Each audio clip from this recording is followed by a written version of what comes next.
The Maxx Crosby sweepstakes is finally, thankfully, over down there in Vegas, with him now on the move in a trade. But unfortunately, it was not the Seattle Seahawks that was able to be the team to reel him in.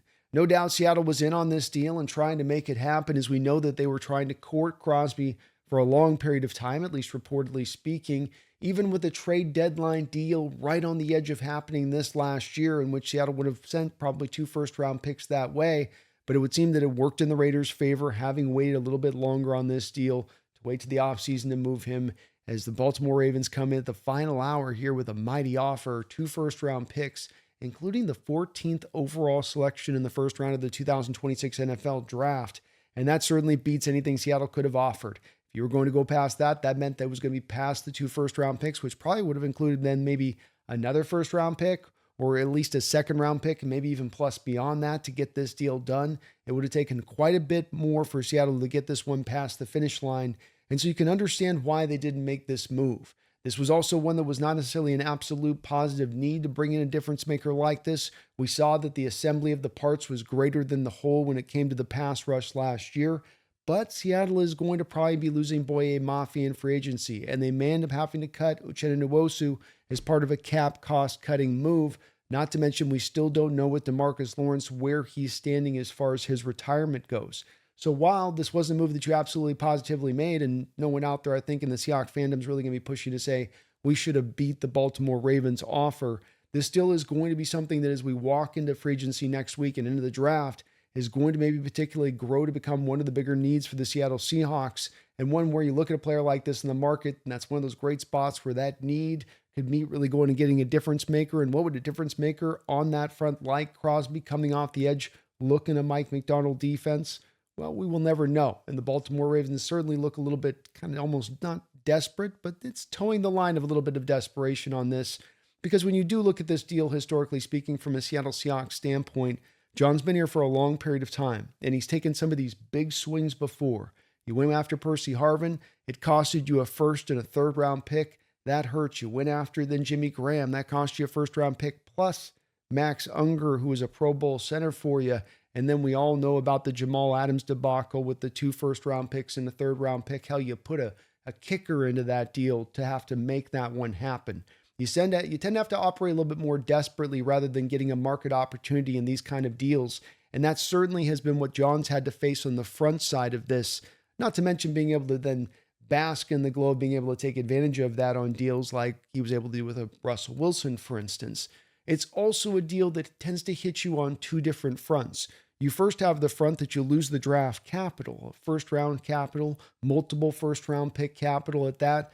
But then there's also the price that you got to pay as the possibility of what you could have done as an alternate path. Who's the player I could have grabbed if I didn't grab this one? And when you look back at these trades that John's made over his time here with first-round picks for quote-unquote star players, you can see some of those alternative options, which would have been a lot better, maybe in retrospect, to have gone with. So, for instance, with the Percy Harvin trade, they got a first and a third rounder given up. The Vikings didn't do a lot with the third round there. There wasn't a lot of players in the third round to be had, and they went with Xavier Rhodes with the first round pick that they did make. But it could have been DeAndre Hopkins. Could have been potentially Hall of Famer Travis Frederick, a very good offensive lineman. Could have been lockdown corner in Darius Slay, or a very nice running back in Le'Veon Bell. So while you probably wouldn't have gone with Xavier Rhodes from the Seattle Seahawks standpoint, maybe they would have, there would have been some really good alternatives there for you. Likewise, when you go to the Jimmy Graham trade that saw you give up that first round pick, the Saints in 2015 took Stephon Anthony, who had a good solid rookie year that didn't do a lot in through the rest of his career there, but it could have been Donovan Smith. Very solid left tackle, and this was right around the time that Seattle was starting to have some issues in finding a really good left tackle there after Russell Okung had moved on. Could have gotten a decent pass rusher in Preston Smith, a really solid guard in Mitch Morse, Jordan Phillips on the defensive line, Robert Havenstein, who played a very long career out there with the Rams, and you eventually ended up in this draft, of course, taking Frank Clark. And then you got the Jamal Adams trade back in 2021, where the Seattle Seahawks sent 2 first-rounders and a third-rounder for Jamal. Now in 2021, Elijah Vera Tucker was the first-round pick for the New York Jets, a very talented right guard out of USC, albeit a little bit injury-prone. But it could have been, if it was the Seattle Seahawks native pick there that they actually selected, Jalen Phillips or Kwity Paye, some very solid edges. Gregory Rousseau has maybe been the best of the bunch as he's now on his second contract there with the Buffalo Bills. And then you have a couple of very solid corners as well who could have been target opportunities for the Seahawks, and Greg Newsome and Eric Stokes, who's been able to revitalize his career here with the Raiders here this past year. And as well, all those guys are free agents, so maybe there's a bit of a testament in that wasn't the worst of losses to be had in that particular draft. But when you do get to the third rounder of that same 2021 draft, while the Jets took Wyatt Davis, who's been nothing special, could have been Nico Collins, who's been a pretty good receiver out there for the Houston Texans, or Spencer Brown, who's been a top-end right tackle out there for the Buffalo Bills, or at least a solid one. Quinn Myers has been a good guard there for the Broncos, and we all know that name on the other one. There's Ernest Jones there, who's been good for Seattle. You ended up getting him, but took you a little bit of time. You could have had him just out the jump. And then in 2022, this is the one that really does hurt, where you've got Garrett Wilson. The Seattle Seahawks need a pick, goes to the Jets there, the wide receiver who's been very good and not utilized to his utmost, partly because of the New York Jets being the New York Jets. But it also could have been a Jordan Davis or Kyle Hamilton or Trent McDuffie, who just went to the Rams in a trade here recently for a first-round pick, or even Devin Lloyd, who's really rising on the scene as one of the better off-ball inside linebackers in the sport. Now, Seattle might have just taken Garrett Wilson and said, to hell with it, we'll just grab him, we like him.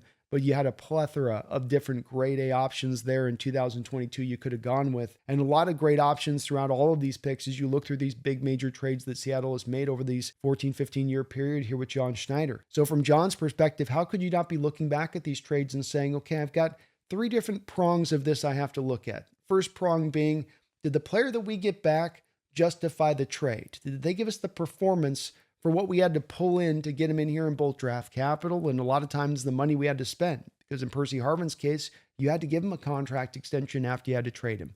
The answer is no, no, and no on all accounts across the board there. I know Jamal had a little bit of success in that first year, but that was by and large being just blitzed at a super high rate. It wasn't necessarily having an impact on the defense of making it really collectively better by his presence. And after that, of course, it fell off of a cliff. So he says, no, I don't get the performance back. I mean, Jimmy Graham gave us a couple of catches here and there, but there was also the injuries, and it was not long lasting, even shorter lasting for Percy Harvin. So the first prong is a no. The second prong, did I have to give up maximum compensation to get those particular guys back? Yeah, first and third for Percy in retrospect seems like quite a bit, especially for how little you're able to get back. Jimmy Graham, a first-round pick, and you had to give up a Pro Bowl offensive lineman in addition to it? Ouch. And then Jamal Adams, 2 first-round picks, a third-round pick, and a player in Bradley McDougald who was pretty solid for you. Yeah, that feels like that's kind of you taking the brunt of that one from John's case. So the second prong is also, yeah, that didn't work well for us either. And then you've got the third aspect being the could have been. Was there an alternative player there that I could have gotten, or a couple of alternative players I could have gotten along that road, which would have made us better, which could have maybe have taken us over the top, let's say, of in that second Super Bowl when we didn't have Percy Harvin? And the answer I come back to is, from John's perspective, possibly. So all three of those that you'd want to put into consideration for making this type of deal point you in the direction, as far as your compass is concerned, towards not making the deal from John's perspective. And I can't blame him on that. He's been out there and he's been able to get aggressive in other deals without having to give up this kind of over-the-top draft compensation, without it giving it into kind of a bidding war where you end up looking at the team going, hey, Baltimore, why are you doing this desperate situation? You're going to do this so you can cut then Humphrey to be able to afford this. You're going to do this and probably lose Linderbaum at the same point in time, one of the best centers in the sport. Seems like you're cutting off your nose despite your face, and you don't want to do that from a franchise perspective. So I, for one, absolutely can understand why John wasn't in on this as aggressively as some of these other teams, and understand that there's going to be some other supplemental moves that are going to come up down the line here. It's not like this money's just going to go unspent. You want to take advantage of market opportunities. You do not want to be overpaying along with a bunch of other teams that are in the mix in a bidding war. And that's just what happened here. My name is Brandon Kane. This is the Hawks Nest. Please hit the like button. Please subscribe. But beyond all else, don't you ever forget. Go Hawks.